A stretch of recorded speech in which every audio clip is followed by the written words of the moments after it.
Hey everyone, welcome back to the Bible in a Year read through. I apologize in advance for how congested I sound.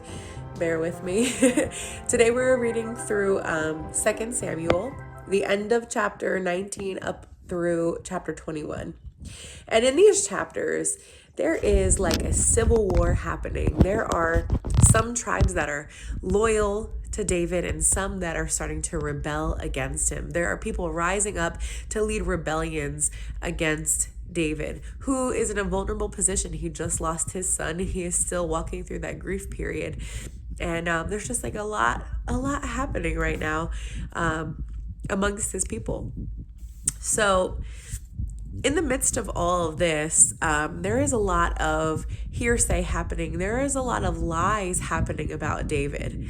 And now David is not a perfect person, but he was a man who is after God's heart. He was a man who oftentimes would seek after the counsel of the Lord before making a move, before making a decision, before, whatever.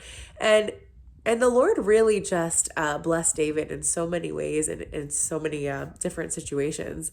So I really want to, keep that in mind as we move on over to Psalm 7 that was like thrown into these chapters.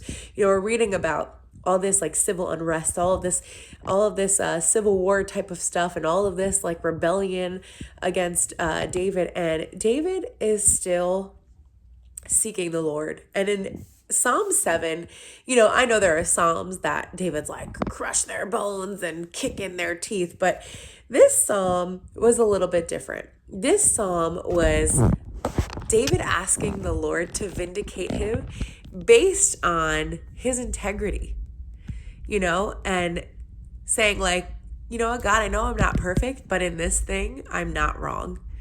And Lord, would you vindicate me? Would you show my value? Would you show that I am true based on my integrity and the truth in this situation? And it really reminded me of this story. Before I was saved, I was a different person. Praise God, I am a new creation. But before I was saved, I had a really hard conversation with somebody, and I was being accused for something that I didn't do.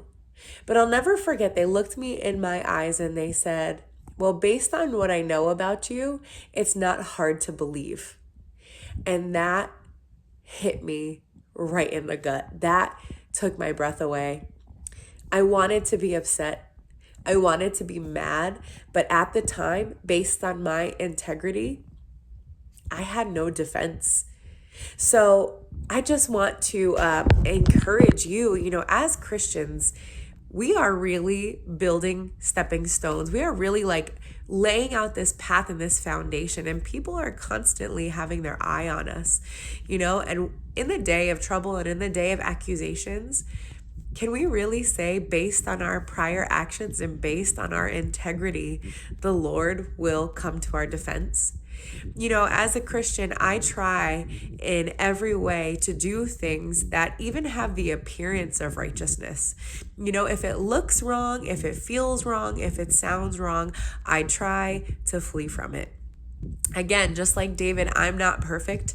I have my sins. I have my strongholds. I have my downfalls. I have my bad days. But as far as I'm concerned, if I can, I try to be at peace with everybody, and I try to always give the appearance of righteousness so that I don't cause anyone to stumble and that I don't cause myself to stumble. I try to build up my integrity so that in the day of accusations and in the day of trouble, I can ask the Lord to vindicate me. I can ask the Lord to come to my defense, because in this thing, I'm not wrong. And, it's going to happen.